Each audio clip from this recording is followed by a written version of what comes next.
नमस्कार, DD news के विशेष सांकेतिक भाषा के बुलेटिन में आप सभी का स्वागत है। आपके साथ मैं हूं संध्या शर्मा और मेरे साथ हैं मेरे सहयोगी शरद मुदगल। आइए बुलेटिन की शुरुआत करते हैं हेडलाइंस के साथ। राष्ट्रपति द्रौपदी मुर्मू आज जिला न्यायपालिका के राष्ट्रीय सम्मेलन के समापन सत्र को करेंगी संबोधित। सुप्रीम कोर्ट के नए झंडे और विशिष्ट चिन्ह का करेंगी अनावरण।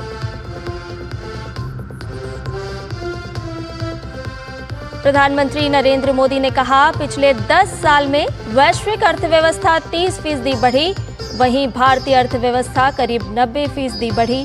सतत विकास आगे भी जारी रहने का जताया भरोसा।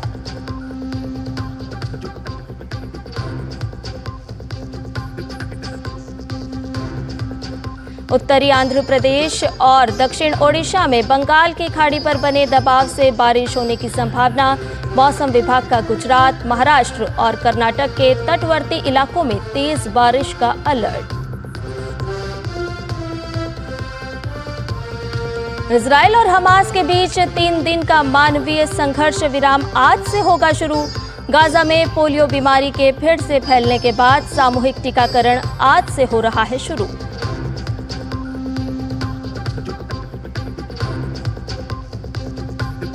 पेरिस पैरालंपिक में आज पुरुष शॉटपुट F40 फाइनल में रवि रोंगाली पेश करेंगे चुनौती। हाई जंप और तीरंदाजी में भी भारत की पदक की तलाश। वहीं बैडमिंटन, शूटिंग, रोइंग और एथलेटिक्स में भी खेले जाएंगे मुकाबले।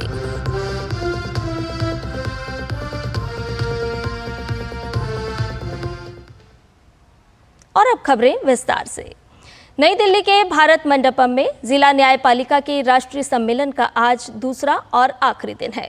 राष्ट्रपति द्रौपदी मुर्मू आज सम्मेलन के समापन सत्र को संबोधित करेंगी। सुप्रीम कोर्ट के नए झंडे और विशिष्ट चिन्ह यानी इंसिग्निया का भी अनावरण करेंगी। सर्वोच्च न्यायालय द्वारा आयोजित इस 2 दिवसीय सम्मेलन में 5 कार्य सत्रों का आयोजन किया जा रहा है, जिसमें जिला न्यायपालिका से संबंधित विषयों जैसे कि इंफ्रास्ट्रक्चर और मानव संसाधन, सभी के लिए समावेशी न्यायालय, न्यायिक सुरक्षा और न्यायिक कल्याण, मामला प्रबंधन और न्यायिक प्रशिक्षण पर विचार विमर्श और चर्चा की जा रही है। प्रधानमंत्री नरेंद्र मोदी ने कहा कि भारत सबसे बड़े अवसरों वाला देश है। उन्होंने देश में कारोबारी सुविधा, सुधार, स्थिर नीतिगत व्यवस्था और उच्च वृद्धि दर का वादा भी किया है। कल दिल्ली में इची वर्ल्ड लीडर्स फोरम को संबोधित करते हुए उन्होंने कहा कि पिछले 10 सालों में वैश्विक अर्थव्यवस्था 35% बढ़ी, जबकि इन सालों में भारत की अर्थव्यवस्था 90% बढ़ी है। यह एक सतत विकास है जिसे भारत ने हासिल किया है। प्रधानमंत्री नरेंद्र मोदी ने देश के सतत विकास के मंत्र रिफॉर्म, परफॉर्म और ट्रांसफॉर्म का जिक्र किया। उन्होंने कहा कि लोगों को सुशासन प्रदान करना सरकार की प्रतिबद्धता है।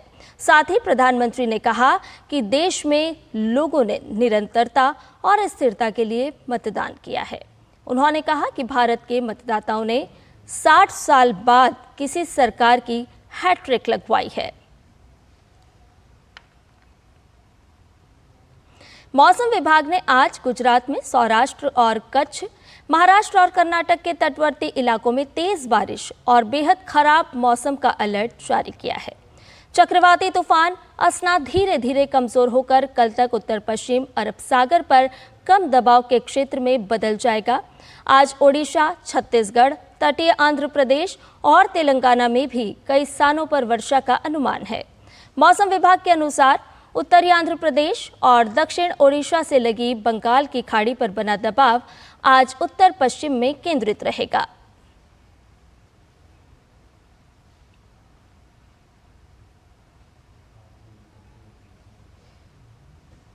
इधर सीमा सुरक्षा बल और राजकीय रेलवे पुलिस जीआरपी ने त्रिपुरा में अवैध रूप से प्रवेश करने के आरोप में बांग्लादेश के 7 नागरिकों और 2 रोहिंग्याओं को गिरफ्तार किया है।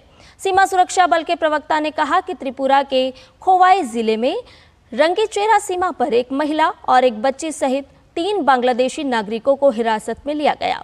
गिरफ्तार लोगों से मिली जानकारी के आधार पर उनके 2 अन्य सहयोगियों को बागीचेरा गांव से 2 अन्य बांग्लादेशी नागरिकों और एक दलाल को गिरफ्तार किया गया है। एक अन्य घटना में राजकीय रेलवे पुलिस ने शुक्रवार रात अगरतला रेलवे स्टेशन से एक महिला सहित 2 रोहिंग्याओं को गिरफ्तार किया था। पिछले 3 महीनों में अवैध रूप से भारतीय क्षेत्र में आ रहे इन लोगों को गिरफ्तार किया गया है।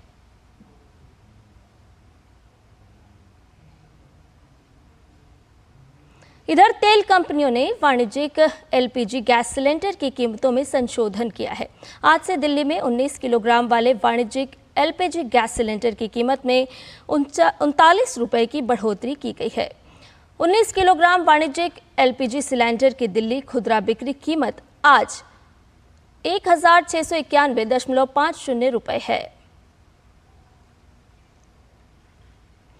गाजा में आज से पोलियो टीकाकरण अभियान शुरू हो जाएगा। इसके लिए इजराइल और हमास 3 दिनों तक मानवीय संघर्ष विराम लागू करने पर सहमत हुए हैं। विश्व स्वास्थ्य संगठन ने टीकाकरण अभियान की पूरी तैयारी कर ली है। अभियान के तहत गाजा में 6,40,000 बच्चों का टीकाकरण किया जाएगा। विश्व स्वास्थ्य संगठन पोलियो पर नियंत्रण के लिए गाजा में 90% बच्चों को इसकी खुराक देने का लक्ष्य हासिल करना चाहता है। गाजा में पिछले 25 वर्षों में पोलियो का पहला मामला सामने आया था। पोलियो से 10 महीने के एक बच्चे की मौत हुई थी।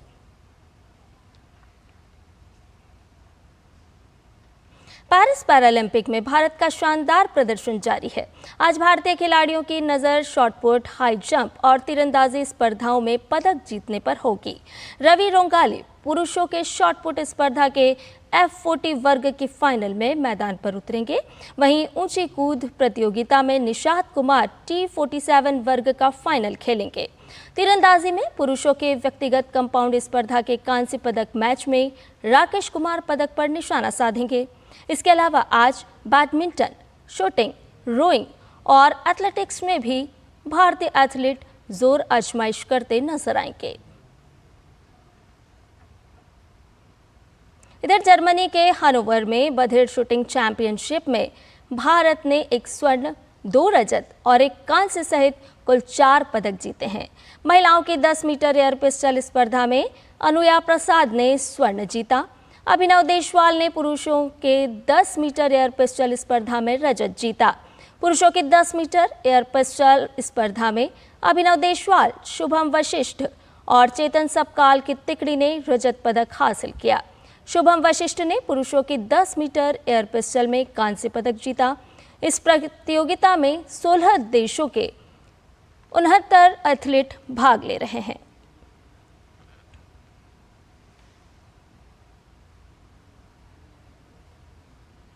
और इसके साथ ही इस विशेष सांकेतिक भाषा के बुलेटिन में मेरे साथ इतना ही। मुझे दीजिए इजाजत। मेरे साथ मेरे सहयोगी शरद मुदगल को भी दीजिए इजाजत। नमस्कार।